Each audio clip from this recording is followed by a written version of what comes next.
Marcus from Phoenix stood in a Swiss pharmacy, holding a tube of basic antibiotic ointment. The price tag read 18 CHF. He pulled out his phone calculator, converted $2, and his face went purple. $20. For something that cost $6 at Walgreens, he marched to the counter and announced he was calling the Better Business Bureau. The pharmacist, speaking perfect English, asked which country's Better Business Bureau he planned to contact. Marcus paused, then said he'd call Arizona's BBB because price gouging is price gouging. Even internationally, he demanded they honor international pharmacy pricing standards, something he'd just invented. The pharmacist explained Swiss healthcare pricing, insurance systems, and wages. Marcus insisted Switzerland was violating the Geneva Convention on fair pricing.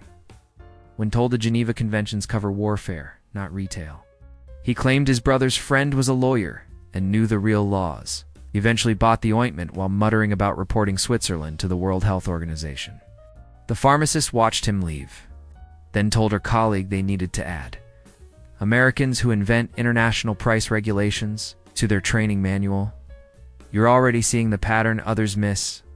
This isn't about price tags. It's about an entire worldview colliding with reality. I track these breakdowns across Europe full-time, so you don't have to. If clarity like this matters to you, you know what to do. I work with tourists across Europe, and I've noticed Americans have developed elaborate economic theories about why European prices aren't just different, but criminally wrong. They don't simply complain, they construct detailed frameworks, proving the entire continent is running. Coordinated scams. Jennifer from Dallas tried returning a coffee in Stockholm because it cost 65 kronor. She'd Googled that Starbucks charges for dollars in Texas. Therefore, this Swedish cafe was overcharging by fraud. The barista explained Swedish wages, rent, and taxes. Jennifer produced a spreadsheet she'd made on her phone showing fair coffee prices worldwide based on GDP. When this didn't work, she threatened to sue under international consumer protection laws. She finally paid but left a one-star review mentioning Swedish coffee cartel. Lena from Michigan spent her first day in Norway, photographing price tags as evidence. Regular grocery items. She was building a case that Norway was running an elaborate tourist trap scheme. She discovered that a jar of peanut butter cost 89 kroner, about $9. She found the store manager and presented her theory. Norway intentionally inflated prices for American tourists because they knew Americans couldn't read Norwegian currency. She had proof she'd checked prices in 3 different stores, and they were all suspiciously similar. The manager explained that all 3 stores were the same chain, and prices were the same for everyone. Elena rejected this completely.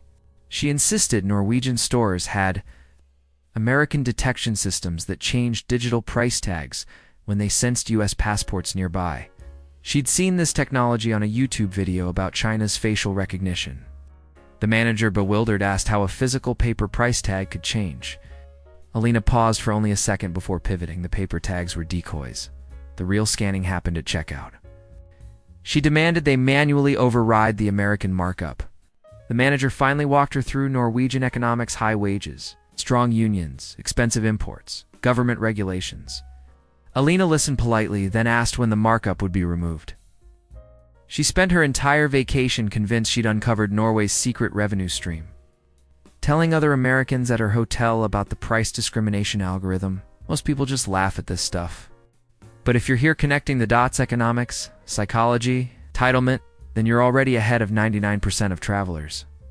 Subscribers stay ahead of the next cultural meltdown instead of being confused by it. Thomas from Georgia entered a German hardware store needing picture frame hanging supplies. A basic kit cost 12 euros. He asked the employee if they had the real price or the tourist price. The confused employee confirmed that was the standard price for everyone. Thomas explained that in Atlanta, similar items cost $3 at Home Depot. Therefore, Germany was operating an EU price-fixing scheme. He'd read about the European Union and concluded it was actually a price-setting cartel. The employee attempted explaining German manufacturing costs, quality standards, and worker wages. Thomas interrupted with his counter theory. Germany was still paying World War II reparations by overcharging Americans specifically. He claimed his grandfather fought in Europe and definitely wouldn't approve of these prices. The employee, now deeply uncomfortable, called the manager. Thomas told the manager he was considering filing a complaint with the American consulate for discriminatory pricing practices against Allied veterans' descendants. Maintaining impressive composure, offered to show him cheaper alternatives. Thomas refused, claiming the cheaper options were part of the scam, making him think he got a deal while still overcharging. He eventually bought nothing, telling nearby customers they were being robbed legally, the manager later told staff they should add American World War II price theory to their list of interesting customer interactions. Rebecca from California discovered that a basic haircut in Copenhagen cost 600 kroner, roughly $85. She'd paid $25 in San Diego last month. This couldn't be legitimate. She interrogated her hairdresser about the pricing structure. The hairdresser explained Danish taxation, social benefits, mandatory vacation pay, and pension contributions built into service costs. Rebecca listened carefully and presented her alternative explanation. Denmark was laundering money through inflated service prices. She'd watched a documentary about money laundering and recognized the pattern. Unusually high prices with no clear justification. The hairdresser, now concerned, assured her everything was legal and taxed. Rebecca asked why, if it was legal, did they need to mention taxes so defensively. Classic misdirection, she noted. She demanded an itemized receipt showing where every krona went, including the actual haircut costs versus the laundering markup. The hairdresser provided a detailed receipt with VAT clearly marked. Rebecca studied it intensely and announced, "The VAT itself was suspicious, 25% is way too round a number to be real." She paid, but informed the salon she was documenting. This for the American Embassy's Economic Crimes Division. The hairdresser watched her leave and Googled whether the American Embassy had an Economic Crimes Division for haircut pricing. They did not. David from Texas went grocery shopping in Switzerland and had a breakdown in the cheese aisle. A small wheel of Gruyere cost 42 francs. He found an employee and explained that Costco in Houston sold cheese for $6 per pound. Therefore, Swiss stores were committing consumer fraud through geographical price manipulation. The employee, who'd worked there for 15 years, had never heard this particular theory. David elaborated he'd calculated that cheese production costs were identical worldwide because cows are cows. Therefore, any price variation was artificial manipulation.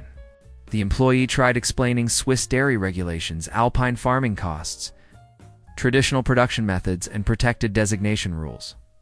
David cut him off. He'd done research. Switzerland wasn't even in the European Union, which meant they were avoiding EU price regulations designed to protect consumers. The employee gently noted that Switzerland had bilateral agreements and actually had higher consumer protection standards. David's eyes lit up. Exactly. They had higher standards because they were overcharging and needed to avoid lawsuits. It all made sense now. He pulled out his phone and started recording the cheese prices as evidence for what he called his international dairy pricing discrepancy report that he planned to submit to the UN Food and Agriculture Organization. The employee excused himself to help other customers. David spent 90 minutes in the store, photographing prices and creating a voice memo explaining his theory about Swiss economic isolation, enabling price gouging.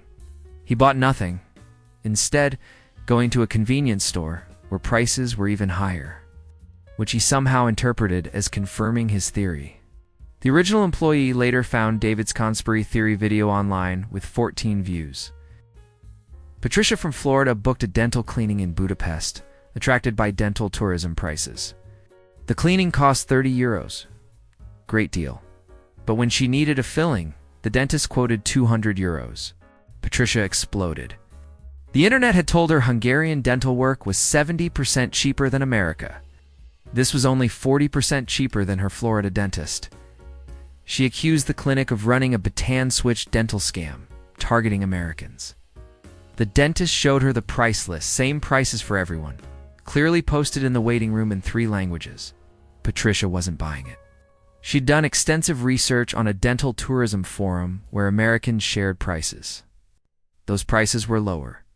Therefore, this clinic was inflating costs for Americans while giving Hungarians the real local prices. The dentist explained that forum prices were often outdated, didn't include materials, or came from different clinics. Patricia demanded they match the prices from the forum, which she couldn't actually produce when asked for links. She then pivoted maybe those forum posts were fake, planted by Hungarian dental clinics to lure Americans into overpriced situations. A honeypot scheme. The dentist, maintaining professional calm, suggested she visit other clinics for quotes. Patricia refused, because they're probably all in on it together. She ultimately authorized the filling, while lecturing the dentist about ethical pricing and American consumer expectations. The dentist completed the work perfectly. Patricia left a review praising the quality, but warning Americans about Hungarian dental price cartels. The clinic receptionist added it to their collection of creative American reviews. Michael, from Ohio, rented an apartment in Lisbon for a month. The rental cost €1,200. He'd researched Portuguese wages and concluded this was mathematically impossible. Average Portuguese salary was under €1,000 monthly. How could rent exceed average income unless landlords were exploiting tourists? He confronted his landlord with a printed chart showing Portuguese income statistics versus rental prices. The landlord, who owned 3 properties, tried explaining Lisbon's housing crisis, foreign investment, tourist demand, and local versus tourist area pricing differences. Michael rejected this entirely. He'd created his own economic model, proving that fair rent in Lisbon should be €400 maximum. Anything higher was predatory tourism pricing. The landlord asked if Michael had seen rental prices in Lisbon's actual market. Michael admitted he'd only checked his own rental, but insisted his economic model was valid because it was based on pure mathematics, not corrupt market forces. He demanded a rent reduction to his calculated fair price, or he'd report the landlord to Portuguese housing authorities for price gouging. The landlord showed him 10 other similar listings, all priced comparably or higher. Michael studied them and concluded this proved a landlord conspiracy to maintain inflated prices. He threatened to organize American tourists to boycott Portuguese rentals until prices reflected actual Portuguese economic reality. The landlord, exhausted, declined to reduce the rent. Michael paid full price while maintaining daily commentary about being forced into a exploitative housing situation. He left a detailed review, explaining his economic theory and warning Americans that Lisbon landlords were colluding to overcharge based on passport origin. Yes. Landlord kept the review as a conversation starter at dinner parties. Sarah from Seattle had the most elaborate theory yet. She visited Iceland for a week and documented every price: groceries, restaurants, gas, attractions, souvenirs. She created a comprehensive spreadsheet with U.S. price comparisons. Her conclusion: Iceland was running an international scam by pretending to be expensive, and when they were actually overcharging exclusively for American credit cards. She'd noticed that when she paid cash, prices were the same as card prices. This, to her, proved nothing, except that Icelandic merchants were so sophisticated they'd integrated the scam into both payment methods to avoid detection. She visited the Reykjavik Tourist Information Center to report this fraud. The employee listened to her 15-minute presentation with impressive patience. Sarah explained that she'd calculated fair Icelandic prices based on population size, GDP, and distance from mainland Europe. By her math, everything should cost 30% less. The employee asked if Sarah had considered volcanic island geography, import costs, small population, renewable energy investment, high wages, or strong social services. Sarah waved this away. Those factors were propaganda to justify the markup. She knew the real reason Iceland had discovered Americans would pay anything for the Northern Lights experience, so they inflated everything else. She'd even calculated that if Iceland removed the American tourist markup, their economy would still function because they'd make up revenue through volume. More tourists would come if prices were fair. The employee, recognizing a lost cause, thanked Sarah for her feedback and suggested she share her findings with the Icelandic Economic Association. Sarah took this seriously, asking for their contact information. The employee gave her the general email for Iceland's tourism board instead. Sarah left satisfied, convinced she'd exposed Iceland's secret economic strategy. She spent her last day photographing ATM exchange rates as additional evidence. The tourist information employee later shared the story at a staff meeting titled Americans Who've Solved Our Economy. Fascinating pattern is that Americans don't just complain about European prices being high, they construct elaborate frameworks proving the entire pricing structure is a coordinated conspiracy targeting them specifically. If you want this level of cultural X-ray vision every week, lock it in now. I'll keep decoding these American logic glitches, and the people who subscribe are the ones who stop being surprised by the world. They arrive armed with spreadsheets, economic theories, and unshakable confidence that their calculations reveal truths locals somehow miss while living there their entire lives. Next time, Americans who discover European countries have different electrical outlets and conclude it's a deliberate incompatibility scheme to force adapter purchases. With detailed theories about the international plug cartel,